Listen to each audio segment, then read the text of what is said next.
Sejam muito bem-vindos a mais um podcast da Clínica Sinergia.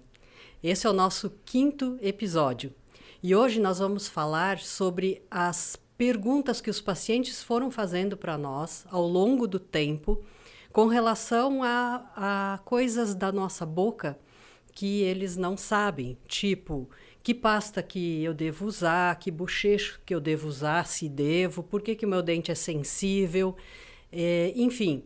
Estilo de vida, nós vamos falar sobre um monte de coisa. E para isso, nós estamos aqui com a doutora Daniela, que faz parte da Clínica Sinergia, e nós duas vamos responder as perguntas que os pacientes nos fazem. Não é, Daniela? Sim, vamos lá. Então, nós vamos começar com uma das perguntas que, na verdade, essa nós fazemos para o paciente. Então, nós vamos fazer no primeiro bloco, conversar sobre pastas de dente e bochechos, né? Então, a primeira pergunta que a gente normalmente faz para o paciente é: qual creme dental você usa? E aí eu te pergunto, Dani, qual creme dental você usa? Então, hoje com essa variedade, né, que a gente tem no mercado, hoje as marcas não falam mais com o dentista, né? Elas querem o público final. Então, o paciente ele já chega trazendo uma pergunta, trazendo um creme dental que ele use, me perguntando: esse é bom? Esse aqui é bom? Então, a primeira pergunta é: bom para quê? Vamos olhar o seu momento, né? Porque eu acho também importante a gente deixar claro que os cremes dentais têm ativos diferentes, benefícios diferentes, e a gente tem que ver qual é aquele momento, né? O paciente está em qual momento da vida dele? O que é importante para ele naquele momento? Então, é um paciente que consome muito açúcar, é um paciente que tem um perfil cariogênico, que pasta que a gente vai indicar, é um paciente atleta, ele está suplementando, então vamos entrar com isso. É um paciente que tem refluxo, que está usando uma medicação que diminui saliva, vamos olhar para isso. Ele tem uma queixa, ou ele é um paciente que só está ali que, eu quero um creme dental para o dia a dia. Então, tudo isso eu acho importante a gente trazer para a consulta e individualizar aquela resposta. Eu, no momento, né, respondendo a sua pergunta, eu estou usando um creme dental com fluoreto estanhoso, que é o Colgate Total. Para mim, eu adoro esse creme dental. Gosto também do Kim B5. Então, são os dois que eu estou usando atualmente. Você sabe que, inclusive, eu fui no supermercado ontem, que tem uma variedade gigantesca, né, de cremes dentais.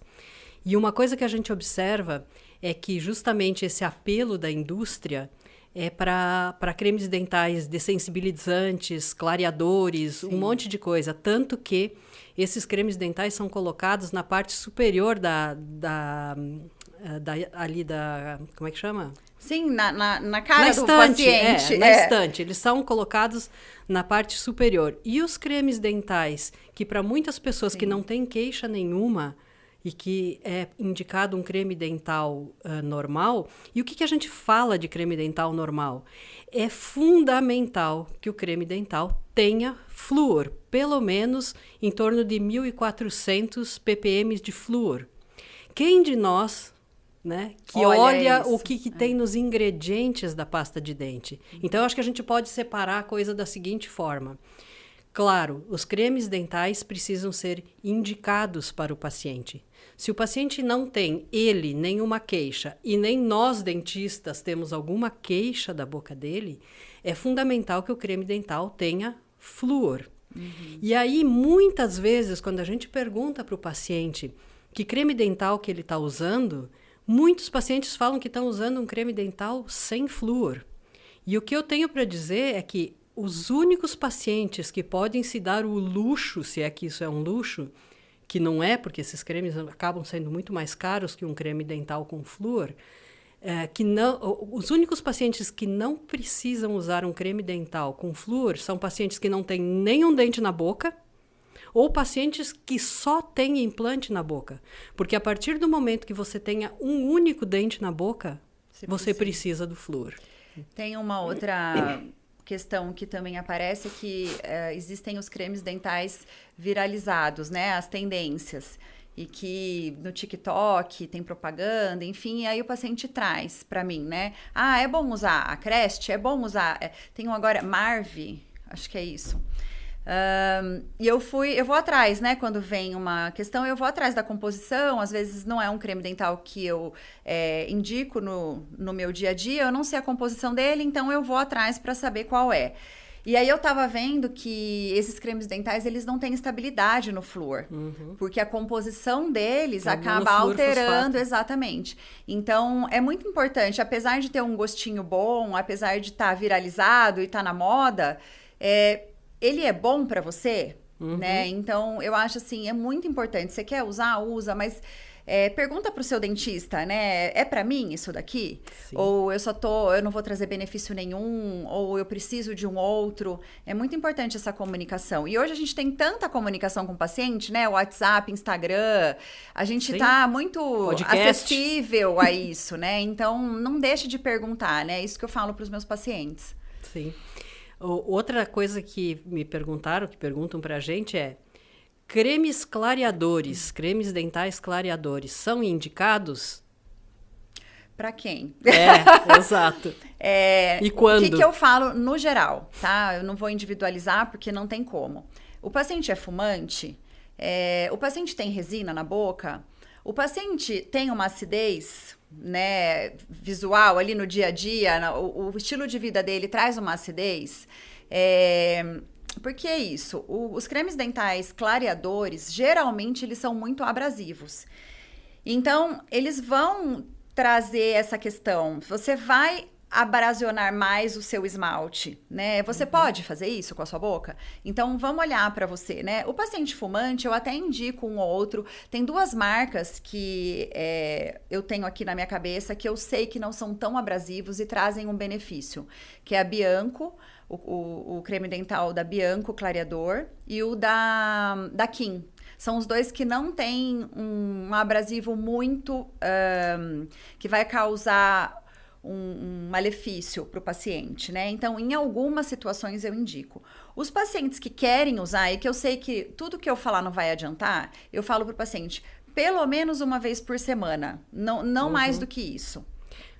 Porque inclusive a gente tem que entender que o componente do clareador que está no creme é diferente do componente que está no clareamento que é feito de forma profissional. O clareamento que está no creme tem a ver com o atrito que esse creme dental faz no dente. Então, o fator é um clareamento externo, justamente então, né, nessa situação que você está falando de manchas, porque ele tem, por exemplo, a sílica, que é um abrasivo. Então, dentro dos cremes dentais, o fator clareador tem a ver com o tipo de abrasivo que ele tem. E isso significa que ele é justamente um creme dental mais abrasivo. E aonde que está o problema de a gente ter um creme dental mais abrasivo?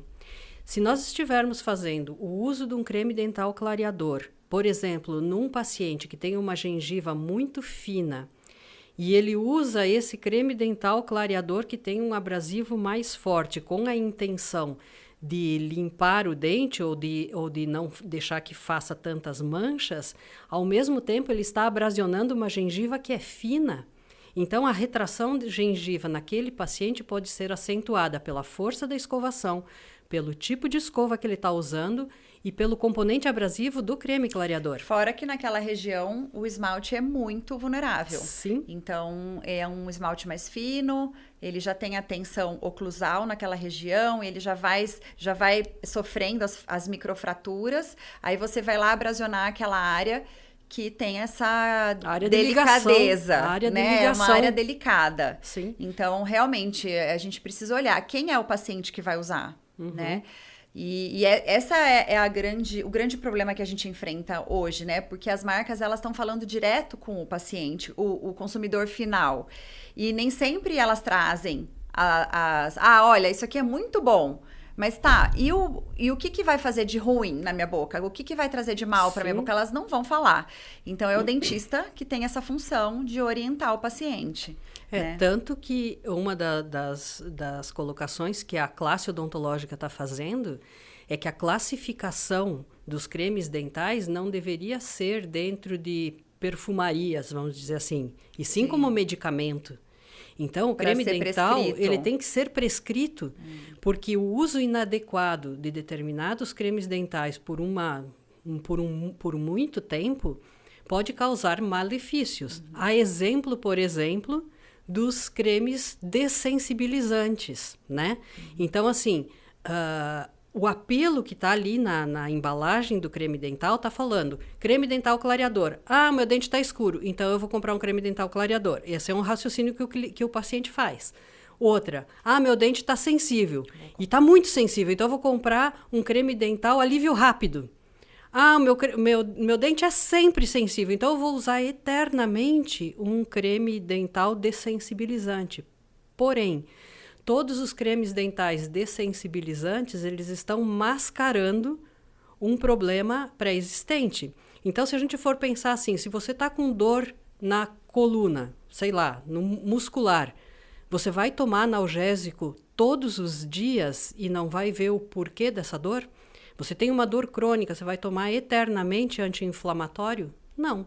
Então, se você tem sensibilidade no dente, precisa ser feita uma descoberta do porquê dessa sensibilidade, olhar a causa, talvez por um período, sim, usar um creme dental dessensibilizante, com indicação do dentista, e qual tipo, porque a gente tem 2 tipos, né? A gente tem o neural e o obliterante, e são indicações distintas. Mas você tem também bastante esse tipo de pergunta quando você faz qual pasta você está usando. Tem uma pancada de gente que fala que está usando dessensibilizante, não é? Eu sempre pergunto, qual pasta você está usando? Eu estou usando uma porque eu tenho sensibilidade. Eu tenho uma, estou usando a tal, vamos lá, Sensodyne. Daí eu falo, tá, você usa Sensodyne por quê? Você tem sensibilidade ou você gosta do gosto? Então, também tem isso. As pastas dessensibilizantes, elas têm um pouco menos da menta. Então, agrada o paladar do paciente. Mas o que eu queria falar antes disso tem uma professora que fala muito sobre cremes dentais e prevenção, e ela fala, o problema dos cremes dentais dessensibilizantes é que eles funcionam. Então, o paciente, ele começa a usar... Quantos pacientes têm uma cárie, por exemplo, e começa a sentir uma sensibilidade com doce, com gelado, e compra um creme dental dessensibilizante e não vai no dentista para saber se tem cárie, né? Então, eu acho interessante isso. Até ele chegar, ele já tomou uma decisão antes que não era indicada, porque ele leu, porque ele viu na farmácia, porque ele viu no TikTok, e ele tem um problema mais sério ali. Ou ele tem uma trinca... E ele não viu, e essa trinca vai aumentando e vira uma fratura. Então, tem tanta coisa. Ou ele tem retração gengival. Isso e vai sensibilidade vai piorando. Sim. Então, é isso. O creme dental dessensibilizante, ele funciona. Então, ótimo, né? Mas vamos olhar a causa, vamos procurar o que está te causando essa sensibilidade. Exato. Né? E aí, muitas vezes, qual o tratamento para isso, né? O tratamento vai variar entre se precisa restaurar aquela região, caso seja uma cárie, se precisa restaurar porque perdeu aquele esmalte no limite entre o dente e a gengiva, que a gente chama de região de colo, e é por isso que está sensível. Vai variar o tratamento, se precisa fazer alguma série de aplicações de laser e associar naquele período com um creme dessensibilizante, e aí, de novo, o dessensibilizante, dependendo da fase, ele é neural, dependendo da fase, ele é obliterante. Então, dentro das marcas de creme dental, todas as marcas vão ter cremes dentais dessensibilizantes, né? E esse tipo de dessensibilizante, por exemplo, a marca mais conhecida que a gente tem para dessensibilização é a Sensodyne. Porém, dentro da Sensodyne, você tem os dois opções. Você tem muitas opções e você tem os 2 tipos. Então, qual que é indicado para um, qual que é indicado para outro? Outra queixa e outra pergunta que os pacientes fazem é assim, eu já fiz clareamento, mas o meu dente ficou muito sensível. E eu quero fazer clareamento de novo. Então, se o paciente quer fazer clareamento de novo e já tem uma situação de boca que a gente sabe que vai aumentar essa sensibilidade, a gente prepara antes esse paciente. Ele vai fazer uso durante uns dias antes de um creme dental dessensibilizante, e aí a gente pode fazer aplicações de laser e tudo mais e fazer o clareamento. Então, a gente está cuidando do paciente. Aliás... Por isso que o clareamento precisa ser supervisionado. Sim, não é comprar na internet e começar a usar, pelo amor de Deus. Tanto direct de amigos, né, mostrando fitinhas que vendem nos Estados Unidos para clarear e não sei o quê, e aí eu vou ver a composição, eu falo, gente, mas essa composição, para ser segura, ela não vai ser tão efetiva. Sim. Né? Para ser vendida assim na farmácia, ela não vai ser. E aí, até você explicar, não, porque tem uma influencer que tá usando e a fulana tá usando e não sei o quê. Então, é difícil pra gente hoje combater esse modismo, né? Sim. Além do que, eu tenho uma opinião muito particular com relação a isso. Além de não ser indicado fazer dessa forma, porque você precisa de prescrição para fazer, porque você precisa olhar a boca do paciente, os que se aventuraram a fazer dessa forma, os vãos dos dentes vão ficar mais escuros. Sim. Então, aquela intenção que o paciente tem de deixar o dente mais branco, na hora que sorri, parece que vai ter um monte de buraco entre um dente e outro. Vai ter uma moldura. Porque a fita só vai pegar na parte mais convexa do dente. Na parte que é mais côncava, não vai pegar. E aonde que é mais côncava? Na região do uso do fio dental. E aí o paciente não usa fio dental. E aí a gente vai ter mais manchamento naquele dente do que uma solução clareadora para o dente, né? Então, eu acho que é isso. Outra pergunta que nos fizeram, Dani, é com relação ao uso de enxaguante. O uso de enxaguante é indicado? Para quem? Justo. Sempre essa pergunta. Enxaguante. Eu tenho pacientes, assim, eu já consegui educar os meus pacientes, os que vão frequentemente no meu consultório, eu já consegui educar e mostrar que o uso de enxaguante não é indicado, tá? Principalmente os antissépticos bucais. Agora, tem alguns pacientes que sentem uma necessidade de usar um bochecho. É uma necessidade, é gostosinho, depois que eu escovo o dente eu fico com gostinho. Aí eu receito os bochechos que tem flúor. Né? Então, eles não são antissépticos, eles não vão interferir ali no equilíbrio daquela flora bacteriana bucal, e então não vai fazer mal para esse paciente, né?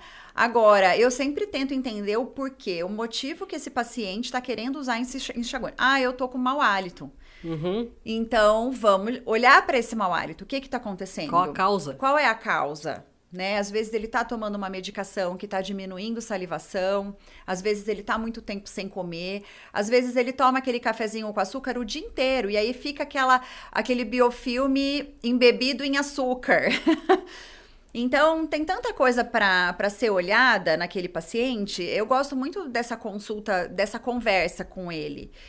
Justamente para entender qual é a sua necessidade, né? Da onde vem esse mau hálito? Vamos, então, entrar com um raspador de língua? Ou vamos escovar a língua? Ou, você se alimentou, escova os dentes, vê se ainda continua. Você tá ficando muito tempo sem escovar? Vamos olhar para isso. Tem paciente também que tem siso. E fica com aquela gengivinha em cima do siso, guardando um monte de sujeirinha de bactéria. Aquilo dá um mau hálito imenso. Então, vamos achar a causa e vamos parar de mascarar, porque o enxaguante também mascara, né? Uma coisa que você falou, e eu vou explicar um pouco melhor agora, a gente chama normalmente para o paciente de placa bacteriana, que nós dentistas chamamos de biofilme. Então, a gente tem que entender que essa placa bacteriana, ou esse biofilme, ele começa logo após você ter limpado com esfregação aquela área. E essas bactérias que começam a formar esse biofilme, elas grudam em tudo que tiver lugar dentro da boca. Elas grudam no dente, grudam na gengiva, grudam na língua. E com a própria escamação do nosso organismo, essas bactérias são levadas embora. Porém, no dente e na língua, que tem aquele monte de papilinhas ali, essas bactérias não são levadas embora. Então, você foi lá, escovou os dentes, removeu a placa bacteriana, aquelas bactérias, muitas delas, vão fazer casa de campo na língua. Sim. Então, se a língua não é limpa de forma adequada, e é uma das grandes causas de mau hálito, justamente é a falta de limpeza da língua. Então, limpar a língua, e aí a indicação, se vai ser com escova, se vai ser com raspador, vai estar na dependência justamente do que a gente observar naquela boca, né? Então, o uso de enxaguantes para mau hálito não é bem por aí, né? Muitas vezes é mais efetivo, se você está com um hálito ruim, você ir lá no banheiro e escovar a língua, do que você ir lá no banheiro e fazer um bochecho, né? Então, eu concordo plenamente com você, e é essa a nossa filosofia lá. Se precisar, por algum motivo X, ou quiser, ou, enfim, algum bochecho porque gosta, né? Que seja um bochecho com flúor e não um bochecho desensibilizante, justamente para não desequilibrar essa flora bucal. O que é a flora bucal? São as bactérias que fazem parte da nossa boca e que precisam estar em equilíbrio para que a gente mantenha a saúde. Não é isso? Teve uma pergunta interessante outro dia e nunca ninguém tinha me feito essa pergunta. O paciente perguntou se ele precisava escovar a bochecha, a mucosa interna, né? E aí eu olhei e falei, nossa, mas aonde você viu isso? Nunca ninguém me perguntou isso, né? Geralmente a gente orienta dente, né, e língua. Daí ele, não, porque eu fico pensando, se tem que escovar a língua, por que não a bochecha? Daí eu expliquei que a nossa mucosa é de escama, que não há necessidade, enfim. E daí já engatei também na história da língua, porque tem paciente que é tão obcecado em escovar a língua, que machuca, acaba né? piorando Sim. aquela saburra, porque ele vai formando feridas na boca, né, na língua, vai descamando, vai causando uma alteração naquela superfície e acaba piorando uma situação. Sim. O raspador de língua é outro. Tem muita gente que se machuca com o raspador de língua. Então, eu geralmente, no dia a dia, eu não indico raspador de língua. São raras os pacientes que eu indico, principalmente por essa questão. Eu acho que a escova de dente já resolve. Agora, tem pacientes que têm ânsia de vômito. Náusea, né? Com a escova. Aí eu acho que o raspador entraria numa indicação legal ali nessa situação. Mas era isso que eu queria falar. Vamos começar então um bloco de qual o problema em ter uma inflamação na gengiva. Eu lido com a parte periodontal há muitos e muitos anos, né? Então, a causa da inflamação na gengiva é sempre ou traumática ou bacteriana. Se ela for traumática, a gente vai engatar com uma coisa que a gente tem recomendado muito na clínica, que é o uso de escova elétrica. Por quê? Porque o uso de escova elétrica vai avisar o paciente se ele está fazendo muita força, e a força está relacionada com tudo que nós falamos até agora, tipo desgaste dental, desgaste de gengiva e tudo mais, né? Então, ou a causa está sendo por trauma, ou a causa está sendo, que é mais comum, pela presença de placa bacteriana que inflama essa gengiva. E essa placa bacteriana vai jogar os produtos tóxicos dela para dentro do sulco da gengiva. Quem é o sulco da gengiva? O sulco da gengiva é aquele lugar onde entra a casquinha da pipoca. Então, se entra uma casquinha da pipoca, imagina a bactéria que a gente nem enxerga. Então, todo o foco de limpeza de dente para a saúde gengival tem que ser no limite entre o dente e a gengiva. Então, qual é a sua opinião, Dani, com relação ao uso de escova elétrica para a gente conseguir manter saúde bucal?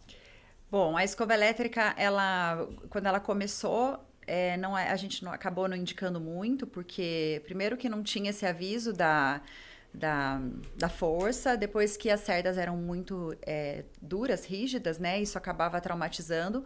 Mas como tudo, toda a tecnologia, tudo dentro da odontologia vai evoluindo. Hoje a gente tem escovas elétricas muito eficientes e que nos trazem hoje resultados dentro do consultório maravilhosos, né? Sim. Então, primeiro que eu explico para o paciente é uma mudança de hábito e ele vai ter que insistir.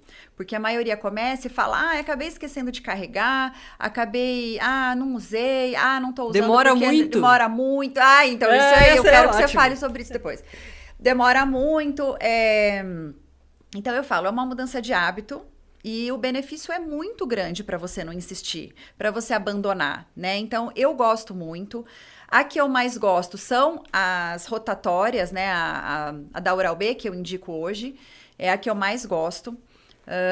Inclusive saiu um trabalho recente, um artigo comparando as escovas de dente. Não eram, as escovas elétricas não eram um artigo comprado, e a mais eficiente é a rotatória, e em seguida a sônica e em terceiro lugar a ultrassônica. Então, assim, eu gosto, dependendo do biotipo, né, de gengiva do paciente. Se for muito fina, eu tenho que tomar um pouco mais de cuidado. Geralmente eu indico a sônica. Agora, a que eu vejo que remove são as rotatórias, que eu adoro. Indico para todo mundo. Não tem uma adesão de 100%, mas aconteceu uma coisa muito legal na viagem que eu fiz com as minhas amigas. Eu fui recente para Orlando com 14 amigas. E a gente estava na Target e eu falei, meninas, juntem aqui, essa escova eu quero que todo mundo compre. Legal. E algumas compraram, eu não me lembro, a gente estava em 14, mas acho que umas 5, 6 compraram. E se não compraram lá, depois elas compraram, porque o comentário no café da manhã no dia seguinte era, meu Deus, o que é essa escova? É maravilhosa. Então era a rotatória da Oral-B maravilhosa, que eu uso. E não é uma propaganda, né, inclusive. Sim, não somos patrocinadas. Não somos patrocinadas, mas todas compraram. E é engraçado, porque são amigas, não são pacientes, né?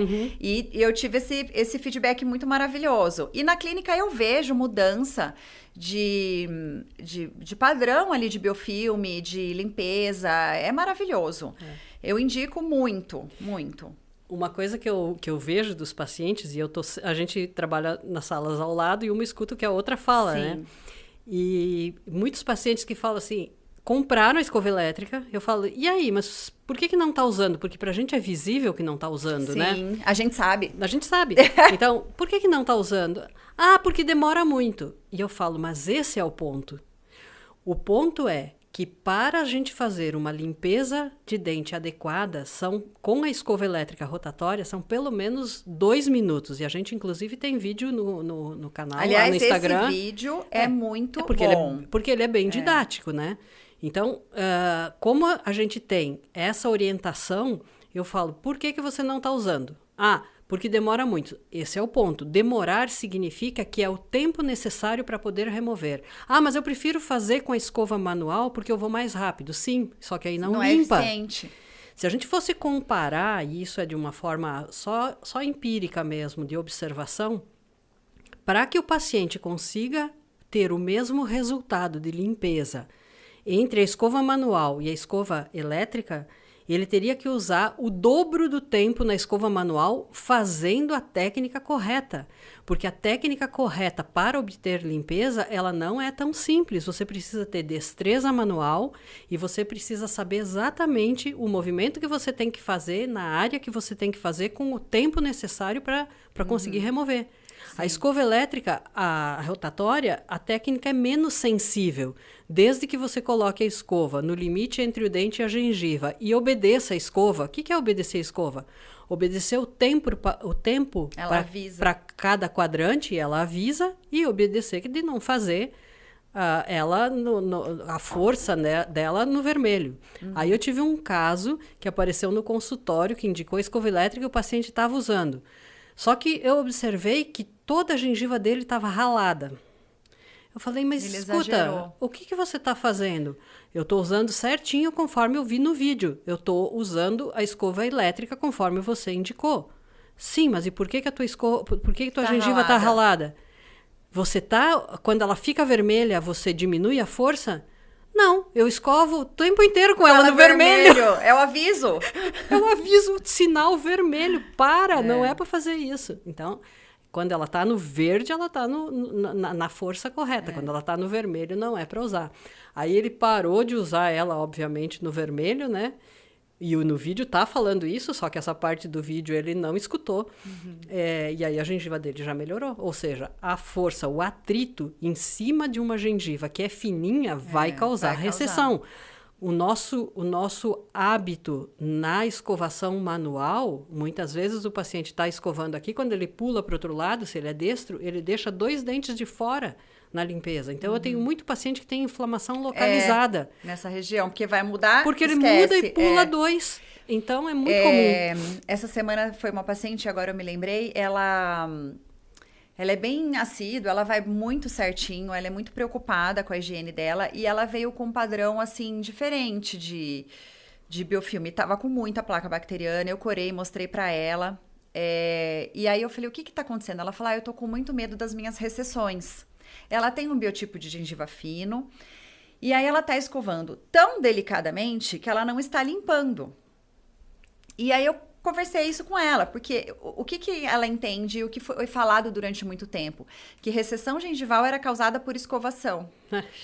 Então, hoje a gente já sabe que não é multifatorial, enfim, e eu falei pra ela, tá, então você não tá escovando essa área, vai acontecer a recessão por inflamação, porque o biofilme tá causando, sua gengiva está inflamada, então essa gengiva vai retrair, ela vai. Então, eu expliquei isso pra ela, e aí ela comprou a elétrica, porque eu expliquei pra ela que a elétrica avisa a força que você tem que colocar, né? Então, ela tem um stop, pare, vermelho, parou.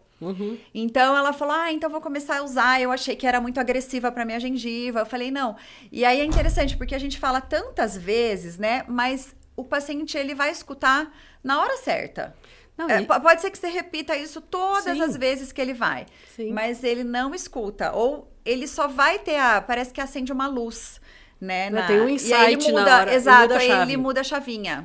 Você sabe que uma das brincadeiras que eu faço com os pacientes é dizer assim, você conhece aquele ditado? Água mole em pedra dura? Muito prazer, meu nome é Água Mole. Porque assim, a gente vai falar, vai repetir, vai falar, vai repetir, até que chega o momento de mudar a chavinha, né? Então, um mito que existe, que não sei se esse mito foi falado por dentistas, mas se foi falado, certamente é por dentistas que não têm conhecimento da biologia da gengiva, é que se a gengiva está retraindo, você tem que escovar, se for de cima para baixo.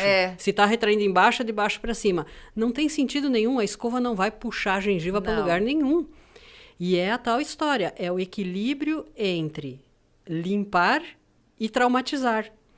Num periodonto fino, numa gengiva fina, se você traumatiza, você vai induzir maior probabilidade de recessão.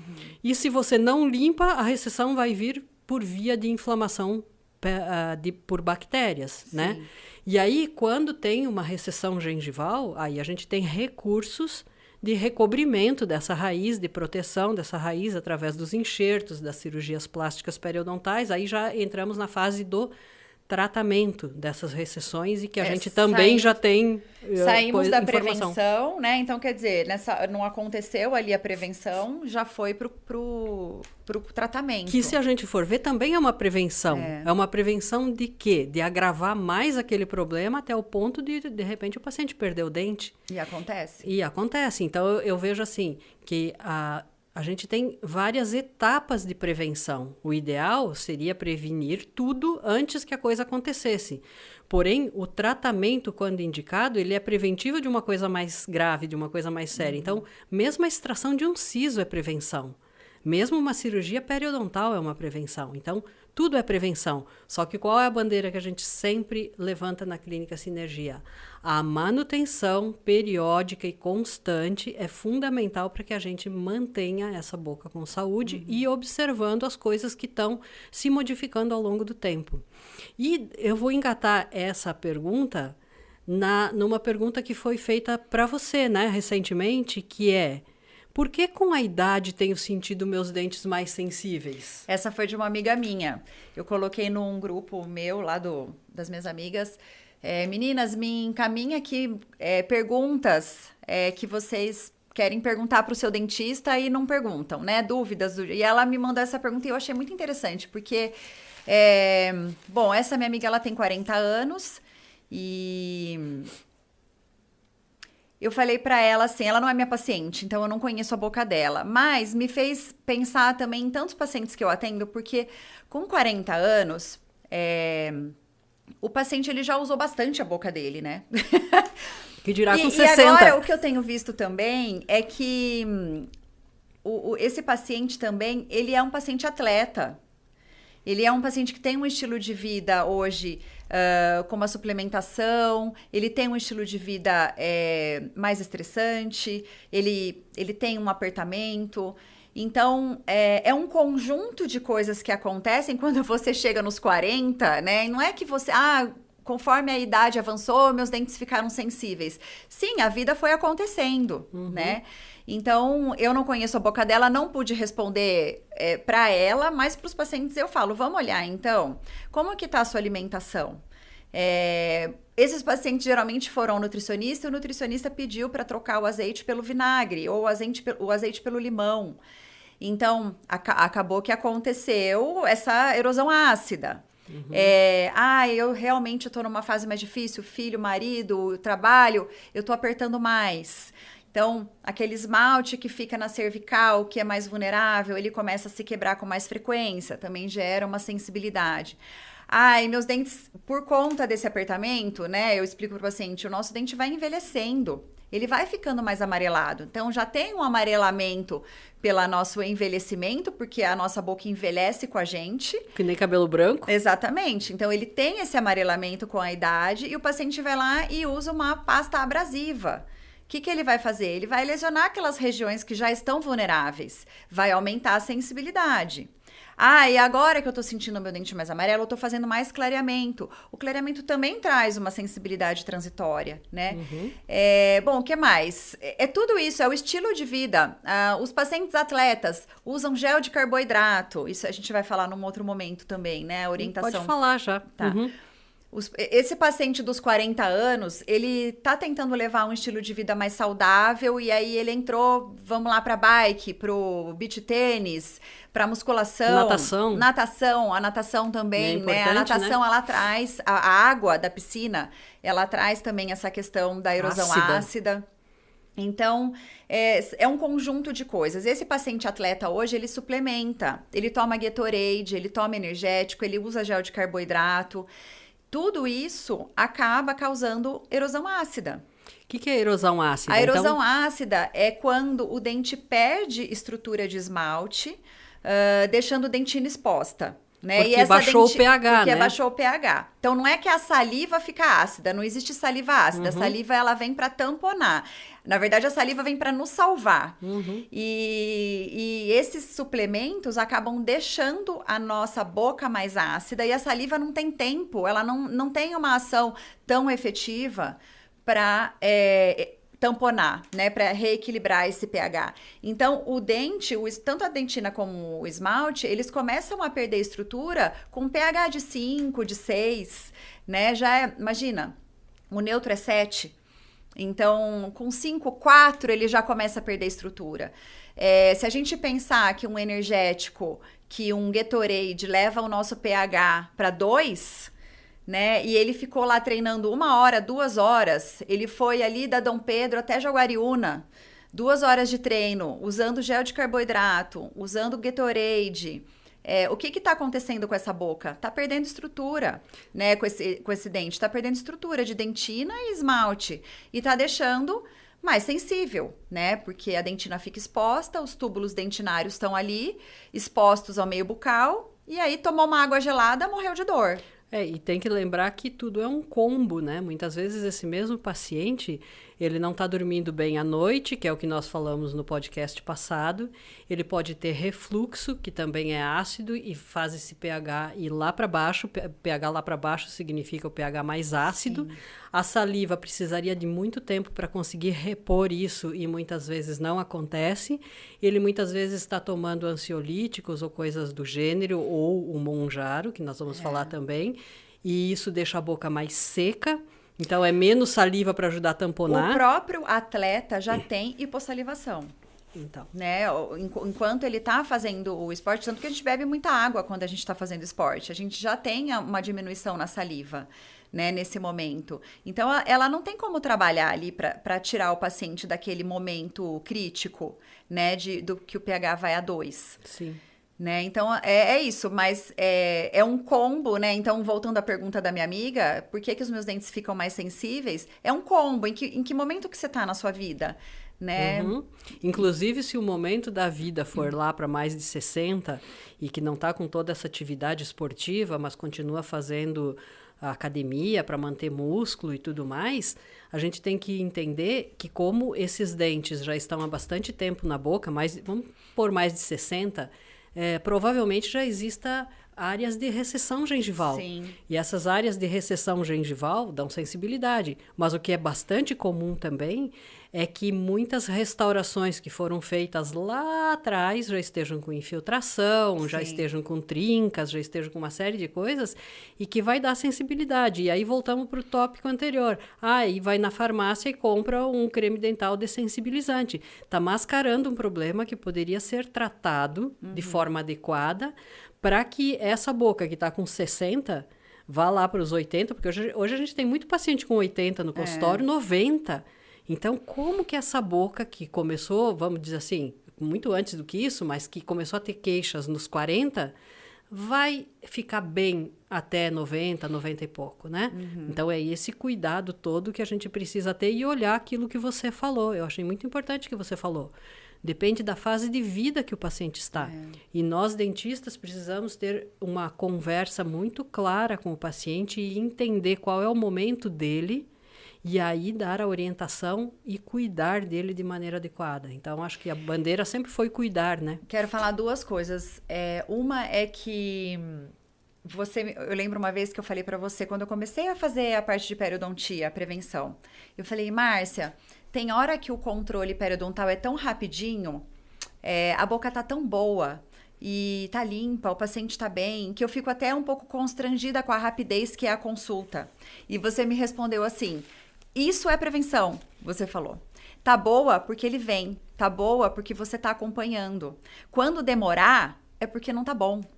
É porque tem muitas coisas para a gente olhar, para orientar. Então, assim, o melhor da prevenção é esse paciente que vem, que está sendo cuidado por você no tempo que você definiu para ele voltar.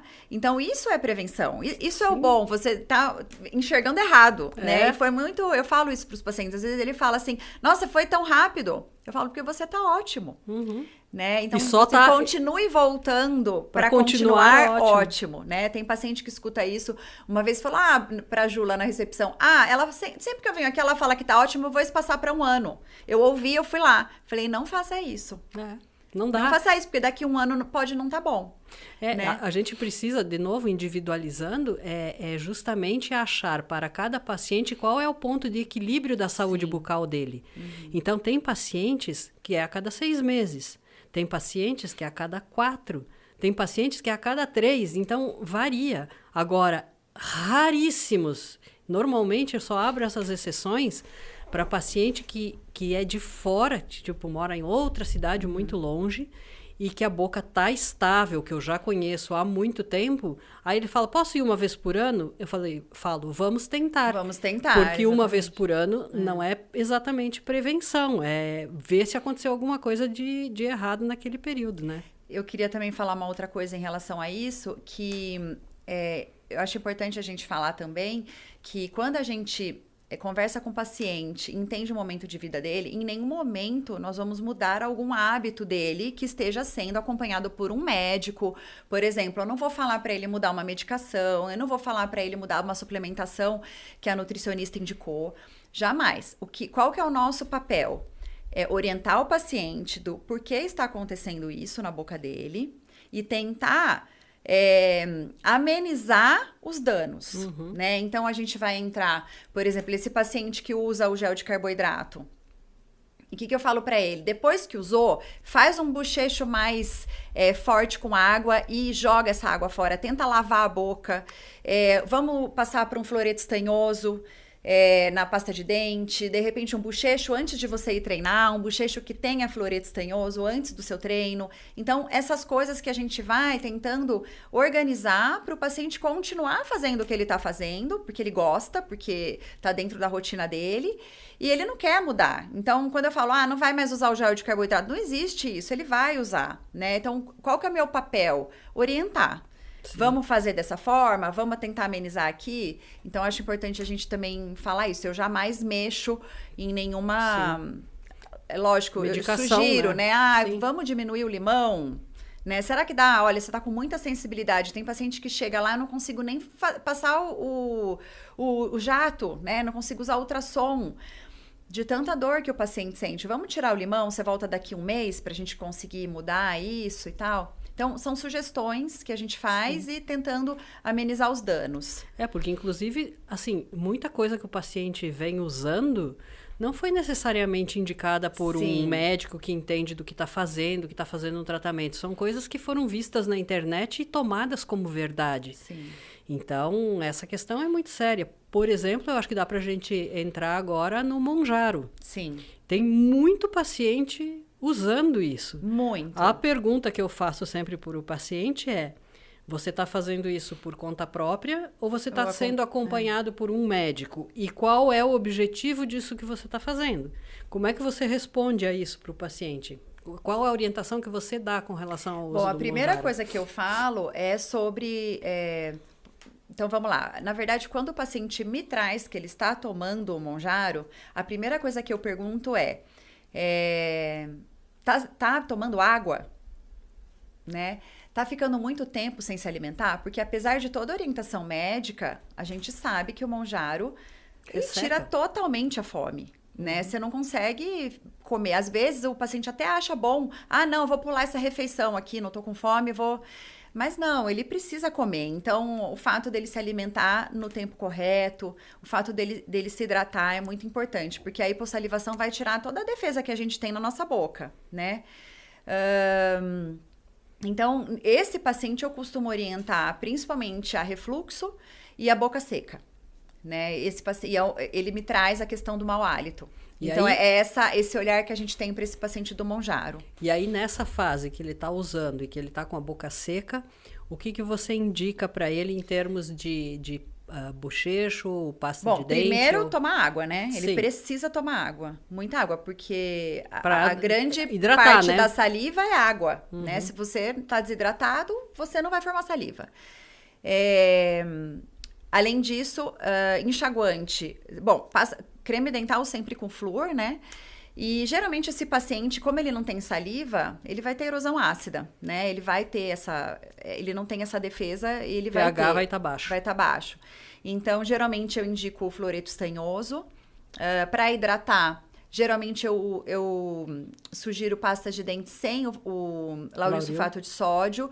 O lauril sulfato de sódio é um detergente e ele acaba amarrando um pouco aquela sensação de boca mais... Ele espuma, né? Amarrada. Então, os cremes dentais sem lauril sulfato de sódio, mas com flúor, eles costumam ser mais agradáveis, né, para o paciente. A sensação é mais agradável. Uma marca que eu gosto muito é da Pharmakin, que é o Kin Hidrate. Eu gosto muito. Ele tem o spray, que antigamente se chamava de saliva artificial, mas na verdade é um hidratante, né? Então, esses pacientes que se queixam... Dá um alívio, né? Dá um alívio, hidrata a boca. E ele é uma embalagem pequenininha, guarda na bolsa e espirra. Sim, é a mesma indicação que a gente dá para pessoas na menopausa que têm diminuição de saliva ou que fazem uso de medicações que dão hipossalivação, né? Então, para poder ter um pouco mais de conforto.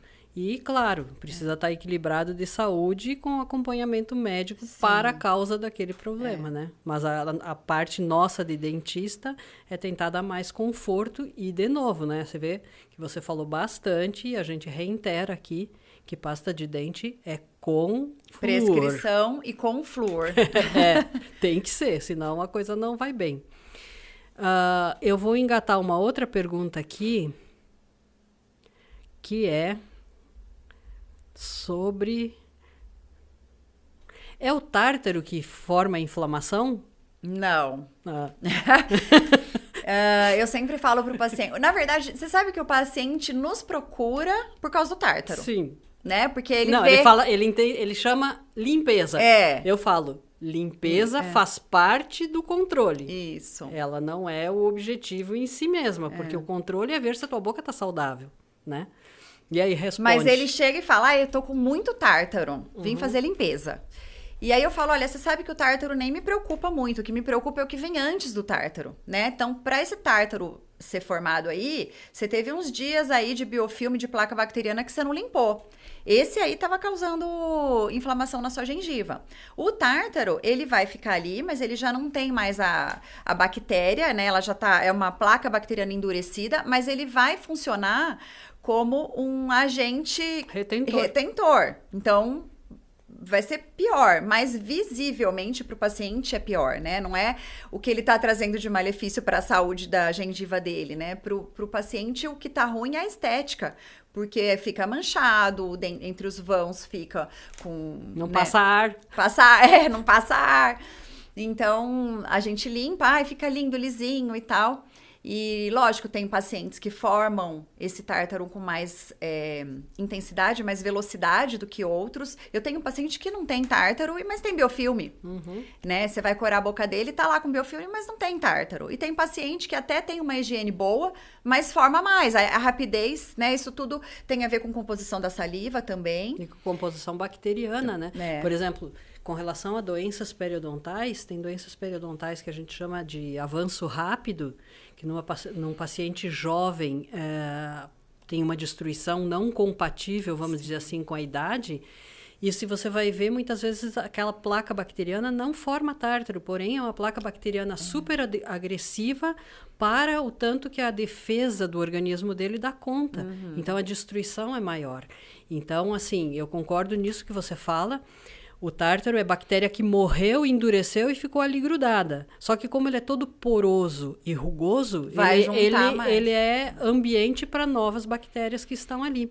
E aí os produtos tóxicos dessas bactérias que estão retidas nesse tártaro vão inflamar mais a gengiva. E aí o paciente fala assim, o tártaro está empurrando minha gengiva para baixo. Não, o tártaro não está empurrando tua gengiva para baixo. O que está acontecendo é que como a tua gengiva ali é sensível, você acaba que não chega com a escova onde deveria chegar, porque dói. E aí vai acumulando placa e vai endurecendo, e vai acumulando e vai endurecendo. E quando você olha no espelho, normalmente nessa região inferior, você enxerga que está lá embaixo. E aí você fala assim, o tártaro empurrou a gengiva para baixo. Então... A nossa missão é motivar o paciente para que ele limpe a tal ponto que minimize a formação de tártaro, independente da velocidade que aquela boca, aquela química daquele organismo, aqueles minerais que tem na saliva, vão fazer com maior ou menor velocidade. Então, quanto melhor limpar, vai diminuir a quantidade de tártaro.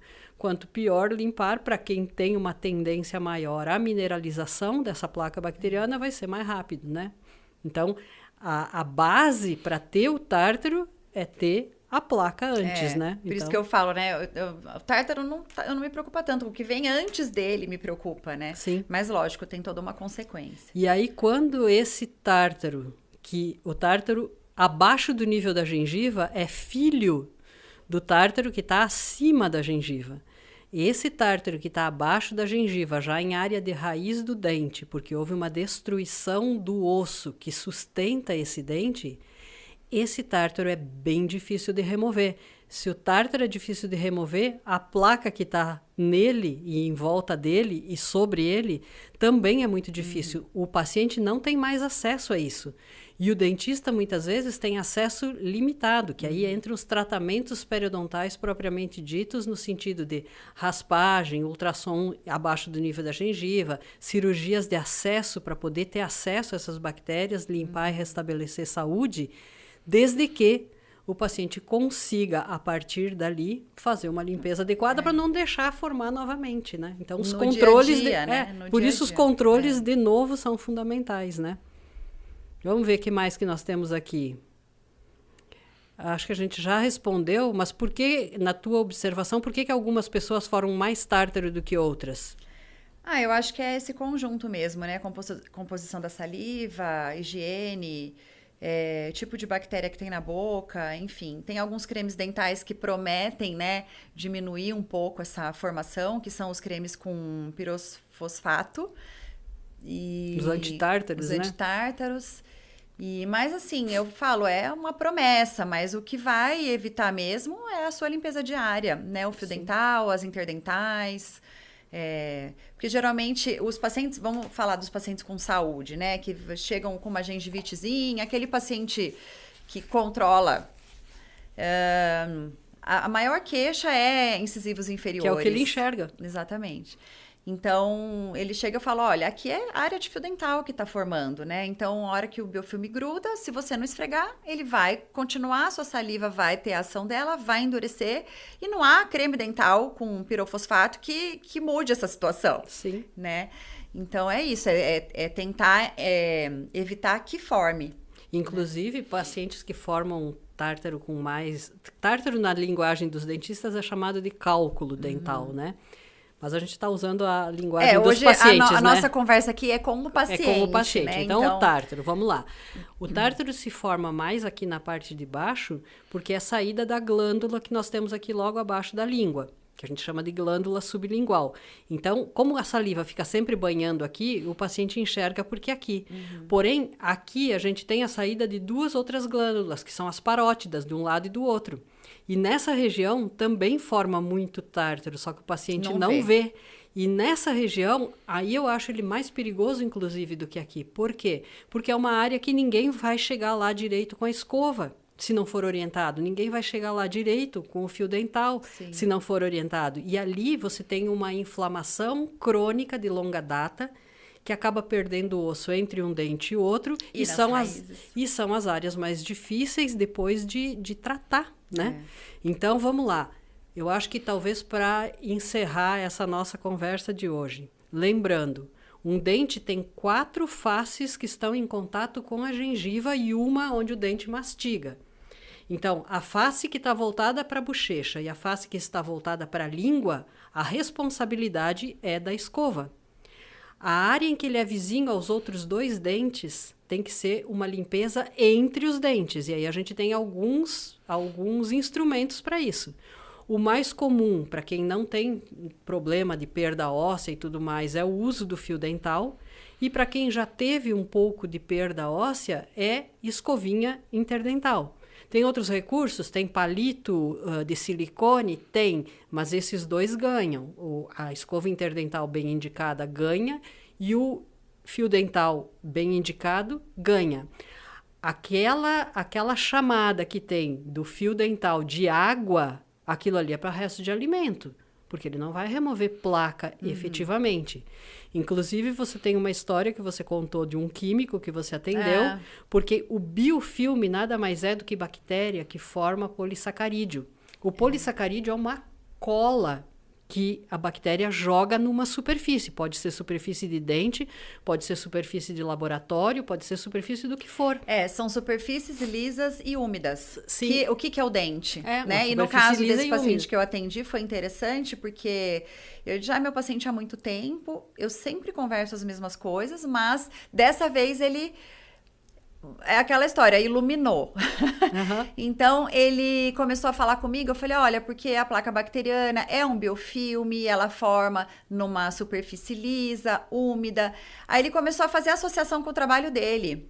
E aí ele falou pra mim, eu falei, olha, daí o biofilme forma uma película, não adianta você fazer bochecho, essa película não vai deixar esse bochecho mudar ali aquela composição. Aí ele falou assim, sim, os polissacarídeos, eu falei, sim, como é que você sabe? Aí ele falou, eu sou engenheiro químico. Aí eu falei, então vamos lá, me explica. Falei, você trabalha? Ele falou, eu trabalho com tubulação. Eu falei, ótimo, como é que você limpa dentro do tubo? Como é que você limpa um cano, né, numa empresa, numa indústria? Daí ele falou, a gente joga uns químicos pesados, mas precisa ter ação física. Eu falei, exatamente, a ação física no nosso dente é a escovação, o fio dental, a interdental. Porque se você não bagunçar aquilo ali, não vai ter benefício nenhum do enxaguante, da pasta de dente, enfim. Inclusive porque a gente não pode usar um desinfetante pesado na boca. Eu falei pra ele, você usaria o que você usa dentro do tubo? Não, ele falou exatamente. E inclusive é assim, né? E esse é o início da formação, né, do biofilme. Porque, por exemplo, o tártaro, ele é rugoso, porém, a bactéria gruda ali também. E ela gruda através do quê? De novo, ela gruda através de polissacarídeos. É a forma como ela vai formando a colônia bacteriana, né? Então, eu acho que ficou bem claro quanto a isso. E aí, a gente quer dizer para os nossos ouvintes, então Posso falar? Faz. Tem um assunto que eu acho que tem acontecido muito lá no consultório e eu acho importante trazer que o paciente da placa de bruxismo? Eu esqueci dessa pergunta. Então Vamos lá, bruxismo. Sempre precisa de placa? Bom, vamos lá. Primeiro a gente precisa entender quem é esse paciente. Ele chega, geralmente, no momento que ele está com muita dor. Então, ele está naquela fase aguda de dor, num estresse altíssimo, sempre num momento de vida difícil ali. E ele chega na esperança de que eu vá fazer uma placa para ele e ele vai melhorar. E daí, quando eu trago para ele a questão de que a placa não vai resolver esse problema, é como se ali ele ficasse sem esperança. Então, eu tento sempre mostrar para ele que a placa do bruxismo, antes chamada de placa mil relaxante, né? Hoje já mudou tanta coisa, a gente não vai entrar nessa questão agora, mas ela vai proteger os dentes. A função da placa é proteção dos dentes. É só isso. Não é tratar o bruxismo. Não é tratar o bruxismo. E Nunca também foi, não né? é eliminar a dor do paciente. Porque essa placa, em alguns casos, ela consegue amenizar a dor muscular da face do paciente, mas em muitos casos não. E o que eu costumo dizer para ele a placa ela vai proteger os seus dentes à noite, mas a gente passa mais tempo acordado do que dormindo. Então faça as contas, eu falo para ele. Faça as contas, quanto tempo que você passa acordado? E hoje a gente tem o bruxismo em vigília, que é o bruxismo que a gente faz o dia inteiro. Uhum. Num momento de concentração, ou na academia, ou num momento de tensão, enfim, isso tudo traz uma sobrecarga muscular, né, gerando dor. Eu falo, é uma musculação com os músculos da face. Em que você não pode ficar de placa o dia inteiro, Não pode, não é? E mesmo assim, a placa não vai impedir. Não vai impedir. Em alguns pacientes, a placa até estimula mais, né, Sim. se for usada de dia. Você vai ficar mordendo aquela placa ali. Então, trazer essa consciência para o paciente, porque às vezes ele vem procurar ajuda nesse momento com muita dor e não vai ser a não placa, é a placa que vai resolver. Né? Então, eu acho importante a gente trazer esse assunto também. Inclusive, fazendo um link com o nosso podcast passado, que foi do anterior, Sim. né? Que foi com relação aos aparelhos de ronco, porque se você coloca uma placa de bruxismo num paciente roncador, ele vai, muito provavelmente, aumentar essa questão do ronco. E muitas vezes, se ele tem apneia não diagnosticada, vai causar um malefício em vez de causar um benefício, Sim. né? A questão hoje da dor orofacial, da DTM, é uma questão muito complexa. Envolve muitas frentes que o dentista não consegue tratar. Né? A questão do a manifestação de vida. É na boca, né? Exato. Mas o bruxismo é uma ponta do iceberg. Exatamente. Tem muita coisa envolvida, né? Uhum. E o bruxismo nem todo paciente que tem disfunção temporomandibular tem bruxismo, nem todo bruxista tem disfunção temporomandibular, né? A disfunção temporomandibular, o que significa isso? Significa que nessa região nós temos uma articulação que se chama articulação temporomandibular, por isso ATM. E a disfunção desta articulação é que tem inúmeras causas. Então, da mesma maneira que a gente tem articulação em pulso, tem articulação de ombro, articulação de quadril e tudo mais, e sofre muitas vezes com esse tipo de dor, tem crises de articulação temporomandibular também, né? Então, e é multifatorial, conforme você falou. Então, o diagnóstico disso e o tratamento disso, muitas vezes, tem que ser interdisciplinar, com um médico, com um dentista, com outras Sim. especialidades ajudando nisso. O paciente faz uma confusão quando traz a questão, eu tô com um problema na minha articulação, eu tô apertando muito. Não tem nada a ver. Exatamente. Né? Então, assim, eu acho que essa consulta, quando ele tá lá, eu falo que não é que eu perco tempo, eu ganho tempo explicando para ele. Porque daquela explicação, ele pode mudar muita coisa. E ele pode melhorar só com uma orientação.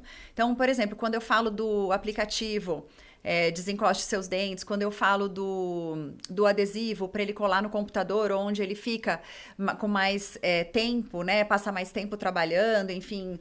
Essas coisas vão trazendo uma consciência para o paciente do que ele está fazendo com a face dele, né? Ele está fazendo um mau uso dessa musculatura, desse sistema, né? Então, eu acho que essa orientação é muito importante. É o que a gente faz nos controles, Sim, né? Nos controles preventivos. A gente conversa. Inclusive, a gente sabe que a motivação, né?